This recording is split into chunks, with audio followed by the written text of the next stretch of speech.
wasiir ku-xigeenka wasaaradda shaqada iyo arrimaha bulshada Marwa Shukri Xariir Ismaaciil iyo wafdi ka socday dalalka urur goboleedka IGAD ayaa ka soo degay madaarka caalamiga ah Helsinki Vantaa Airport ee dalka Finland.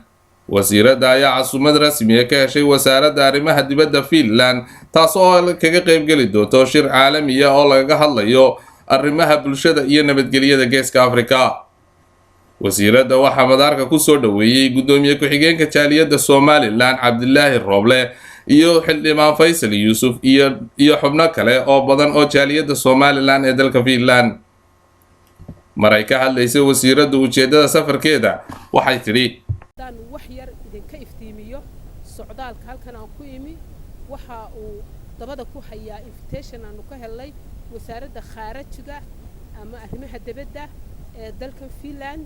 sidaas awgeed ayaa halkan waxaanu ku qaadan doonaa tour study ama indha-indhaynaya u kurgelid horumarka ay sameeyeen barlamaankoodu gaar ahaan dhinaca horumarinta haweenka iyo lamaanaha. in arrintaas ayaanu u nimi 10 dal baanu nahay 10ka dal ee halka yimi in maxaan ku dhahday ay iyaguna macluumaadka la tagaan.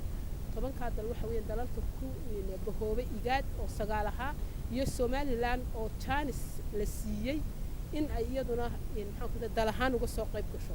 marka xitaa Somaliland dawladda lafteeda iyo dadkeenaba fursad qaali ah inoo tahay in fursadda la siiyo.